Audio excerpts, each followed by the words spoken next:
नमस्कार दोस्तों, कैसे हैं आप लोग। इस वीडियो में हम क्लास 10th के गणित के पहले चैप्टर वास्तु संख्याएं शुरू करेंगे।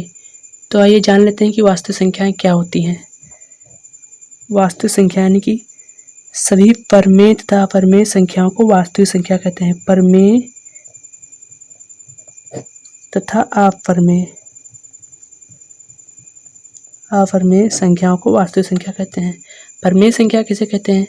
तो वे सभी संख्याएं जो p/q यानी कि भिन्न के रूप में लिखी जा सकती हैं, लेकिन q जो है यानी कि p/q के रूप में लिखी जा सके, लेकिन जो q यानी q is not equal to 0 यानी 0 के बराबर ना हो। जैसे 1/2, 3/2, 5/7, 8/9 आदि। अपरमेय संख्याएं वह संख्याएं होती हैं जो p/q के रूप में ना व्यक्त की जा सके, यानी कि बटे के रूप में ना लिखी जा सके। अपरमेय संख्या कहलाती हैं। जैसे √2, √3, √5 आदि, ये हुए अपरमेय संख्याएं। पूर्णांक संख्याएं क्या होती हैं? पूर्णांक संख्याएं भी परमेय संख्या ही होती हैं। पूर्णांक संख्याएं जैसे वो संख्या होती हैं जो दशमलव के रूप में नहीं होती, यानी स्वयं पूरी लिखी होती है। जैसे कि 1, -2, 3 ये संख्या है। और भिन्न संख्याएं कौन सी संख्याएं होती हैं? वैसे तो भिन्न के नाम से ही पता चल जाता है कि भिन्न संख्याएं कौन सी संख्याएं होती हैं। भिन्न संख्याएं यानी कि बटे के रूप में जो होती हैं, यानी इनका मान दशमलव में आए, वही क्या होती हैं? भिन्न संख्या होती हैं। जैसे 7/5, 5/3 इसे नहीं कह सकते हम भिन्न संख्या है। 4/2 क्योंकि ये स्वयं पूर्णांक है, इसलिए ये भिन्न संख्या नहीं है। ये क्या है? पूर्णांक। क्या है? पूर्णांक। अब आइए जान लेते हैं कि पूर्णांक कितने प्रकार के होते हैं। से पूर्णांक संख्या 3 प्रकार की होती है। एक धन पूर्णांक यानी सभी धनात्मक संख्याएं क्या होती हैं? धन पूर्णांक कहलाती हैं। और एक होता है शून्य पूर्णांक, यानी शून्य को ही क्या कहते हैं? शून्य पूर्णांक कहते हैं। और तीसरा जो है वो है ऋण पूर्णांक।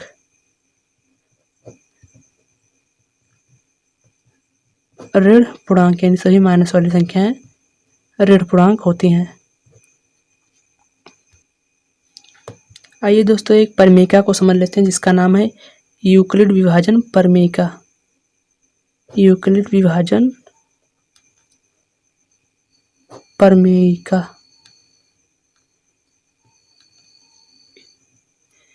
यूक्लिड विभाजन परमेयिका यानी दो पूर्णांक संख्याएं, दो पूर्णांक a तथा b में ऐसे दो संख्याएं प्राप्त होते हैं, दो संख्याएं q तथा r प्राप्त होते हैं जो a बराबर bq प्लस r को संतुष्ट करते हैं।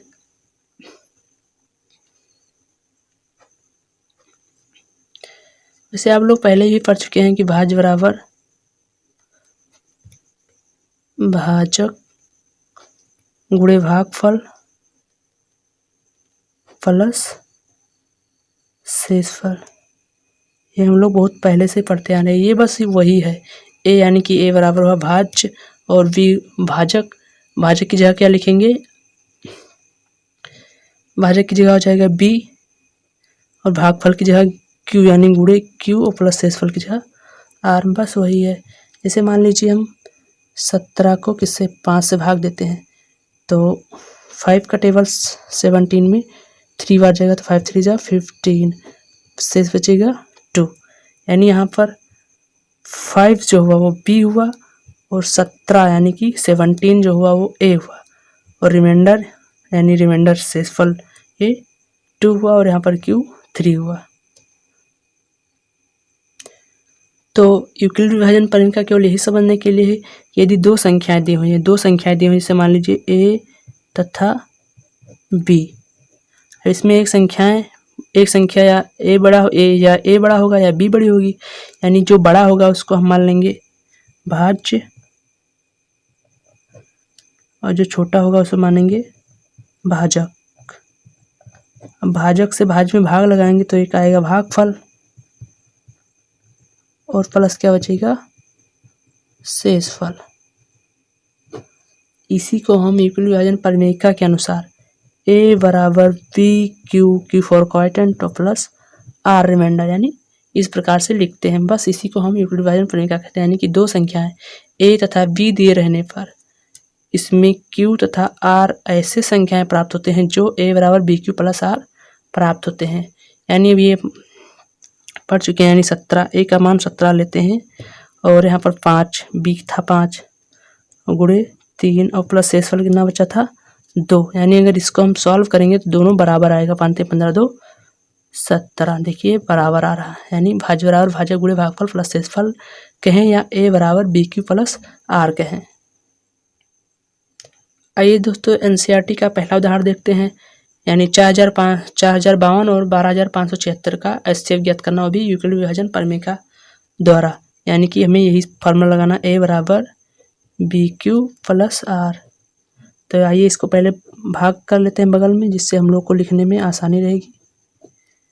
4052 से भाग देना है तो पहले 3 बार जाएगा तो 3 दूनी 6 हो जाएगा, 3 5 15, 3 0 में 3 और 1 3 चौको 12। थोड़ा सा मिस्टेक हो गया है, यहाँ से लिख दिए तो 6 में से 6 गई 0 और 7 में से 5 गई 2 और 5 में से 1 गई 4। अब पुनः हम इसको यानी 420 से 4052 को भाग देते हैं। तो 420 का 4052 में 9 चौक 36 यानी 9 बार जाएगा। 9 0 में 0, 9 दूनी 18, चला के 9 चौक 36 और 1 37 घटा लेंगे, ये 2 बचेगा। 15 में से 8 गई 7 बचेगा और 9 में से 7 गई 2, यानी 272। अब 272 से 420 को भाग लगाते हैं तो ये 272 यानी कि एक बार जाएगा, 2 बार जाएगा तो ज़्यादा हो जाएगा, तो एक ही बार ले जाते हैं तो हो जाएगा 272। 10 में से 2 गई 8 और 11 में से 7 गई 4 और यहाँ पर बचा 3, 3 में से 2 गई 1। अब 272 को 148 से भाग लगाते हैं तो ये 2 बार जाएगा तो ज़्यादा हो जाएगा, एक बार जाएगा तो हो जाएगा 8 4 1। 12 में से 8 गई 4, 6 में से 4 गई 2 और 1। अब यहाँ पर हम 148 को 124 से भाग लगाते हैं तो एक बार जाएगा, 2 बार जाएगा तो ज़्यादा हो जाएगा, तो 1 2 4। 8 में से 4 गई 4, 4 में से 2 गई 2। अब 124 को 24 से भाग लगाते हैं तो ये 5 बार जाएगा, तो 5 को 20, हंसलाइन 2, 5 दूनी 10 2 12, यहाँ पे 4 बचेगा और 24 में 4 से भाग लगाते तो 6 बार जाएगा, 4 चौको 24, यहाँ पर ये कट रहा है, शेषफल 0 बच रहा है। आइए अब यहाँ पर हम इसका मान यहाँ पर समीकरण में रखते हैं। तो यहाँ पर A बराबर होगा 12576 और B की जगह लिखेंगे 4052 और Q यानी कि ये भागफल Q फॉर क्वोटिएंट यानी कि भागफल 3 और प्लस शेषफल कितना बचा 420। अब यहाँ पर लिखेंगे, यानी यहाँ पर जो शेषफल है 420 और 0 के बराबर नहीं, इसलिए लिखेंगे चूँकि शेषफल R A not equal to 0, इसलिए यह प्रक्रिया आगे बढ़ाते हैं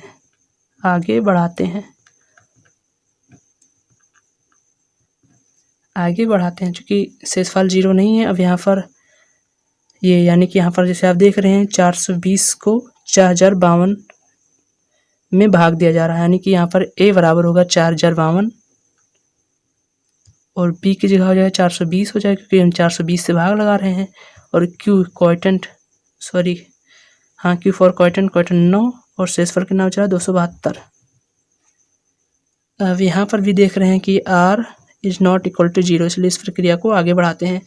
पुनः देखते हैं कि यहाँ 420 यानी कि a की जगह लिखेंगे 420 बराबर b की जगह लिखेंगे 272 और क्वाइटेंट है 1 और रिमाइंडर बच रहा है 148 यानी 148।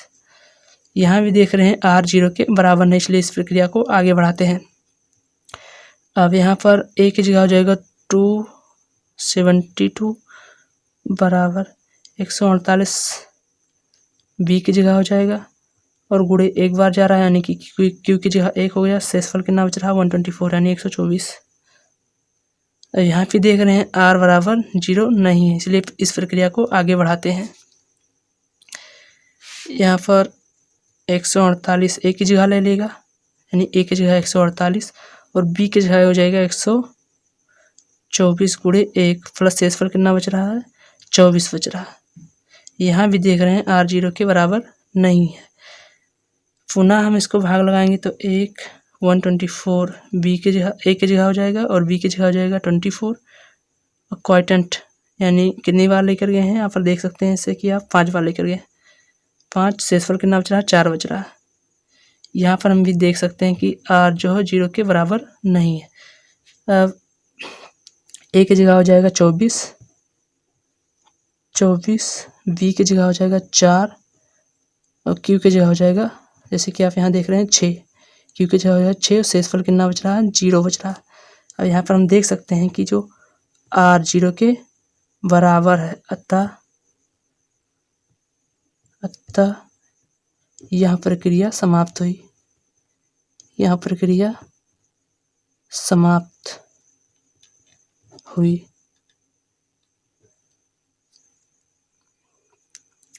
चूँकि जो लास्ट वाला b बचता है वही होता है HCF, इसलिए 4052 तथा 12576 का HCF बराबर होगा 4। बस इसे भाग विधि से हम लोग पहले लगाते थे वही इस समीकरण के द्वारा लगाना, तो हम लोग इतनी बड़ी भाग तो दे नहीं सकते डायरेक्ट, इसलिए बगल में भाग कर लेंगे और यहाँ पे समीकरण में उसका मान रखते चलाए जाएंगे और अंत में जहाँ पर शेषफल 0 बचेगा उसी का b क्या हो जाएगा HCF हो जाएगा।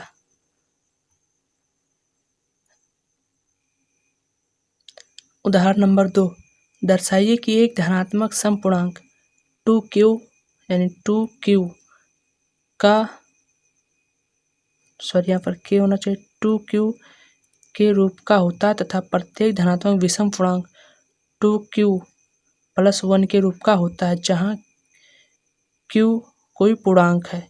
तो आइए इसको सॉल्व करते हैं। माना कोई पूर्णांक a है, यहाँ पर दिया 2q यानी 2q और 2q + 1 के रूप का होता है, हमें यही सिद्ध करना है। तो आइए यहाँ पर देखते हैं, यहाँ पर b बराबर दिया है 2, b बराबर 2 दिया है यानी कि शेषफल जो शेषफल होगा या तो क्या होगा 0 से बड़ा होगा या बराबर होगा, लेकिन b से हमेशा छोटा होगा, यानी यहाँ पर हम r बराबर 0 तथा 1 ले सकते हैं। तो आइए इसको देखते हैं। a बराबर 2q + 0 यानी a बराबर 2q होगा। यह एक सम संख्या है, सम संख्या है। क्यों सम संख्या? क्योंकि यहाँ 2 से भाज्य यानी इसको 2 से भाग देंगे तो ये कट जाएगा, पूरा कट जाएगा, इसलिए सम संख्या है। सम संख्या जानते हैं कि वह सभी संख्याएं जो 2 से पूरा कट जाती हैं सम संख्या कहलाती है और विषम संख्या जो 2 से नहीं कटती वो विषम संख्या कहलाती हैं। पुनः r बराबर 1 लेने पर तो a बराबर होगा 2q + 1। यह एक विषम संख्या है, यह एक विषम संख्या है, विषम संख्या है क्योंकि यहाँ 2 से विभाजित नहीं है, अतः हम लिख सकते हैं कि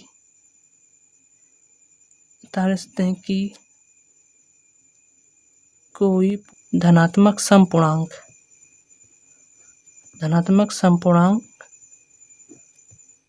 2q तथा धनात्मक विषम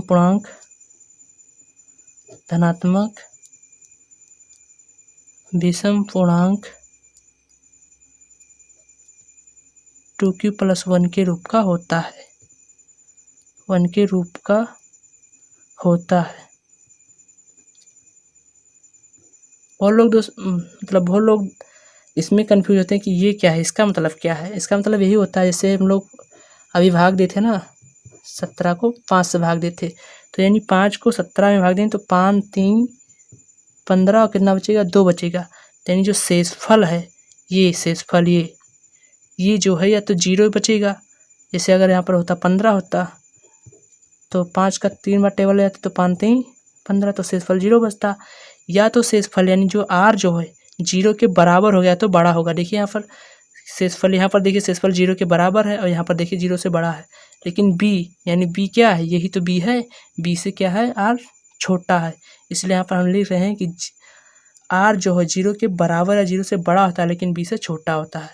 तो यानी b यहाँ पर 2 दिया है तो r या तो 0 होगा या तो 1 होगा, और b हो नहीं सकता क्योंकि b हमेशा उससे बड़ा होता है। बस उसी को यहाँ पर हम लोग इस प्रकार लिखते हैं कि 0 के बराबर r होता है या r बड़ा होता है, लेकिन b से छोटा होता है।